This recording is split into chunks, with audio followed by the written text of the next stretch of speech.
धन्यवाद अंजना। समाचार पत्रों की सुर्खियों के साथ आज मैं हूं न्यूज़ डेस्क पर रेडियो सखी माधवी। लेकिन सुर्खियों से पहले आपके साथ श्रोताओं हम सेना द्वारा किए गए सराहनीय कार्यों को साझा करना चाहेंगे। भारतीय सेना ने जिला राजौरी में थन्ना मंडी में एक वॉलीबॉल टूर्नामेंट का आयोजन किया, जिसमें 4 वॉलीबॉल टीमों ने हिस्सा लिया। ऐसे आयोजनों का मकसद स्थानीय युवाओं को खेलों में प्रतिभा दिखाने तथा खेलों को करियर के तौर पर अपनाने के लिए प्रोत्साहित करना होता है। मैच लीग बेसिस पर खेले गए। सेमीफाइनल और फाइनल 30 नवंबर को खेले गए। फाइनल मैच राजधानी क्लब और GHSS थाना मंडी की टीमों के बीच हुआ, जिसमें राजधानी क्लब विजयी रहा। विनर और रनर्स अप टीमों को ट्रॉफीज दी गई तथा खिलाड़ियों को मेडल दिए गए। युवाओं और गांववासियों ने सेना द्वारा खेलों को प्रोत्साहन देने के लिए सेना का धन्यवाद किया। भारतीय सेना ने ऑपरेशन सद्भावना के तहत 4 अगस्त से 30 नवंबर तक जिला पुंछ के अजोट, कौशलिया, डेगमोर और नगरकोट गांव के युवाओं के लिए मोबाइल रिपेयरिंग और हार्डवेयर टेक्निकल कोर्स का आयोजन किया।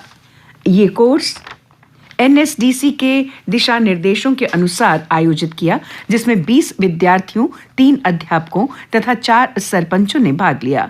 कोर्स खत्म होने के बाद विद्यार्थियों को सर्टिफिकेट तथा अध्यापकों और सरपंचों को इनाम दिए गए।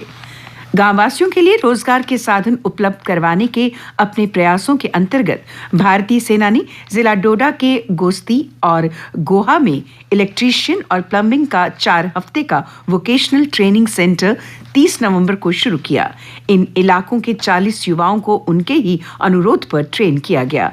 गांव के लोगों ने सेना का इस आयोजन के लिए धन्यवाद किया और आशा की कि इससे इलाके में शांति स्थापित करने में मदद मिलेगी। और सुर्खियों से पहले एक कार्यक्रमों संबंधी आपको सूचना देना चाहेंगे। श्रोताओं, आज हमारी दूसरी सभा 11 बजे आरंभ होगी, जबकि विकलांग व्यक्तियों के अंतर्राष्ट्रीय दिवस के संबंध में सामाजिक न्याय और सशक्तिकरण मंत्रालय की ओर से माननीय राष्ट्रपति श्री रामनाथ कोविंद की गरिमामय उपस्थिति में आयोजित समारोह का सीधा प्रसारण हम आपके लिए आकाशवाणी दिल्ली से रिले करेंगे। याद रखिए, आज हमारी दूसरी सभा में 11 बजे। और अब चलते हैं न्यूज़ डेस्क की ओर। श्रोताओं, एक समाचार जो आज एक प्रमुख दैनिक अंग्रेजी समाचार पत्र का प्रमुख समाचार तथा दैनिक हिंदी समाचार पत्रों के प्रथम पृष्ठ की सुर्खी बनी हुई है। जल्द आतंकवाद से मुक्त होगा जम्मू कश्मीर। लेफ्टिनेंट गवर्नर मनोज सिन्हा ने कहा कि नया जम्मू कश्मीर बनाने के लिए केंद्र सरकार और प्रदेश सरकार अगले 2 साल में नया जम्मू कश्मीर स्थापित करेगी। जबकि अंग्रेजी समाचार पत्र की सुर्खी है, will dismantle entire ecosystem of terror in 2 years to establish नया JNK. Terror-friendly employees to be dismissed, no jobs to stone pelters. उपराज्यपाल ने कहा, आतंक से रिश्ता रखने वालों को नहीं मिलेगा सरकारी सुविधाओं का लाभ। कश्मीरी पंडितों की घर वापसी के लिए बनाया जा रहा माहौल। पाकिस्तान से कोई बात नहीं, हम सिर्फ नौजवानों से बात करेंगे और यूनियन टेरिटरी के लोगों से बात करेंगे। आतंकवाद को सहयोग देने वाले कर्मचारियों को डिसमिस किया जाएगा। पत्थर फेंकने वालों के लिए कोई काम नहीं दिया जाएगा। सभी राजनीतिक पार्टियों को पूरी आज़ादी है और वो लगातार पब्लिक रैलियां भी कर रहे हैं। उन्होंने एक टीवी नेटवर्क के संवाददाता से बातचीत में ये बातें कही। ये समाचार आज सभी समाचार पत्रों के प्रथम पृष्ठ की पहली बड़ी सुर्खी बनी हुई है। दूसरा बड़ा समाचार श्रोता कोरोना ओमिक्रॉन से जुड़ा हुआ है। ओमिक्रॉन भारत पहुंचा। कर्नाटक में 2 के संपर्क में आए 5 और भी संक्रमित। 66 और 46 साल के 2 मरीजों में मिला कोरोना का नया स्वरूप। केंद्र सरकार ने कहा, घबराने की जरूरत नहीं। दूसरी लहर वाले डेल्टा से 5 गुना अधिक तेज। 63% मामले डेल्टा से जुड़े हैं भारत में। यूनियन हेल्थ मिनिस्टर ने कहा कि ओमिक्रॉन के खतरे को लेकर एयरपोर्ट तथा बंदरगाहों पर कड़ी निगरानी बरती जा रही है। मास टीकाकरण ही बेहतर विकल्प। मौजूदा साक्ष्यों के आधार पर यही कहा जा सकता है कि मास्क 2 गज की दूरी और टीकाकरण ही सबसे बेहतर विकल्प है। अब सबसे बड़ी लड़ाई आम नागरिकों की है। महामारी को फैसले से रोकने के लिए नियमों का पालन करना ही होगा। ये समाचार आज सभी समाचार पत्रों की पहले पृष्ठ की दूसरी बड़ी सुर्खी बनी हुई है। आरएसपुरा में घराना वेटलैंड के विस्तार से जुड़ा एक समाचार। विरोध के बीच घराना वेटलैंड के लिए 408 कनाल जमीन की तारबंदी की गई। घराना गांव में भारी पुलिस बल मौजूद रहा। प्रदर्शन कर रहे डीडीसी सदस्य तरनजीत सिंह टोनी समेत 16 लोगों को हिरासत में लिया गया। रेवेन्यू डिपार्टमेंट की ओर से ये कार्रवाई की गई। ये समाचार भी आज सभी समाचार पत्रों के प्रथम पृष्ठ व अंदर के पृष्ठों में प्रमुखता लिए हुए है। बारामूला में इसे एक बार फिर सुन लीजिए। बारामूला में आतंकियों के 3 मददगार पकड़े गए। पाकिस्तान में बैठे हैंडलरों के इशारों पर कर रहे थे काम।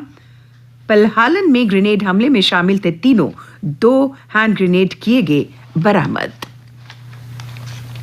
जम्मू कश्मीर में अब सरकारी बंगले खाली करने के लिए आखिरी नोटिस जारी किया गया। स्टेट डिपार्टमेंट ने 20 दिसंबर से पहले बंगले खाली करने को कहा है। पत्र लिखते हैं कि इन सरकारी मेहमानों पर हर माह बहाए जा रहे हैं 1,40,00,000 रुपए। अतिक्रमण के जाल में फंसी स्मार्ट सिटी जम्मू। जेएमसी का अतिक्रमण हटाओ अभियान हो रहा बेरंग साबित। दुकानदारों द्वारा बेखौफ होकर फुटपाथों पर सामान लगाया जा रहा है। शहरवासियों का कहना है शहर में जाम का मुख्य कारण अतिक्रमण। इससे राहगीर और गाड़ी चलाने वाले परेशान हैं। ये समाचार भी आज सभी समाचार पत्रों में प्रमुखता लिए हुए है। एक उच्च स्तरीय बैठक में chief secretary doctor Arun Kumar Mehta ने अनाथालय, नारी निकेतन व बाल आश्रमों की निगरानी के आदेश जारी किए। उन्होंने जीरो टॉलरेंस अपनाने को कहा। पंपोर में कोरोना से अनाथ हुए बच्चों के बेचने और अवैध तरीके से गोद लेने के मामलों में जांच के निर्देश भी जारी किए गए हैं। पुलवामा के एनजीओ का कार्यालय सील, दस्तावेज किए गए जब्त और सरकार ने जांच के आदेश दे दिए हैं। ये समाचार भी समाचार पत्रों के प्रथम पृष्ठ की सुर्खी बनी हुई है। जम्मू और श्रीनगर में जल्दी शुरू हो सकती है मेट्रो लाइट रेल प्रोजेक्ट का काम। पहले मेट्रो ट्रेन के लिए बनाई जानी थी सुरंगें, अब मेट्रो लाइट में ऊंचाई पर बनेगा एलिवेटेड गलियारा। नई डिटेल प्रोजेक्ट रिपोर्ट केंद्र को भेजी गई। अब 7,942 करोड़ रुपए में तैयार होगा प्रोजेक्ट। ये समाचार सभी समाचार पत्रों के प्रथम पृष्ठ में प्रमुखता से प्रकाशित हुआ है। ग्रामीण इलाकों में बनेगी 1,750 किलोमीटर सड़कें। मार्च 2022 तक 8,000 किलोमीटर सड़कों पर तारकोल डाला जाएगा। चीफ सेक्रेटरी ने पीडब्ल्यूडी अधिकारियों को काम में तेजी लाने के दिए निर्देश। बच्चों को लाइब्रेरी संस्कृति को बढ़ावा देने की शिक्षा विभाग ने शुरू की कवायद। अब स्कूलों की लाइब्रेरीज में मिलेंगी subject wise reference books. Afghanistan को भारतीय गेहूं इसे एक बार पुनः सुन लीजिए। अफगानिस्तान को भारतीय गेहूं जाने देने के लिए मुकर गया पाकिस्तान। भारत द्वारा भेजे जाने वाले 50,000 मीट्रिक टन गेहूं की खेप रास्ता देने की इजाजत के फैसले से पलटा पाकिस्तान। और अब अन्य समाचारों के साथ रीना जम्वाल। धन्यवाद माधवी।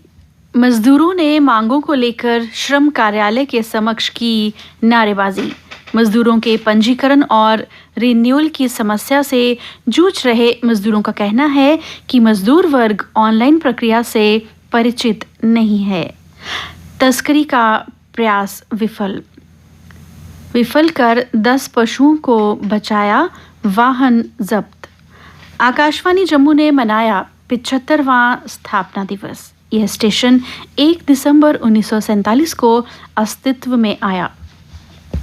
स्टेशन ने अपना स्थापना के समय से ही श्रोताओं को सूचना, शिक्षा और मनोरंजन के प्रसार में महत्वपूर्ण भूमिका निभाई है। जम्मू कश्मीर में वीरवार को दूसरे दिन भी माता वैष्णो देवी के दर्शनों के लिए बाहरी राज्यों से आने वाले 18 श्रद्धालु कोरोना संक्रमित पाए गए। जम्मू कश्मीर में 177 नए कोरोना मामलों की पुष्टि हुई है, जबकि 167 संक्रमित ठीक भी हुए हैं। जल शक्ति विभाग के एम्प्लॉयज़ और वर्कर्स एसोसिएशन उधमपुर ने अपने वाइस प्रेसिडेंट सोमनाथ की अध्यक्षता में हुई मीटिंग में यह मांग की है कि उनकी पेंडिंग वेजेस को जल्द रिलीज किया जाए और अपनी पुरानी मांग को दोहराते हुए कहा कि उनकी नौकरियों को पक्का किया जाए।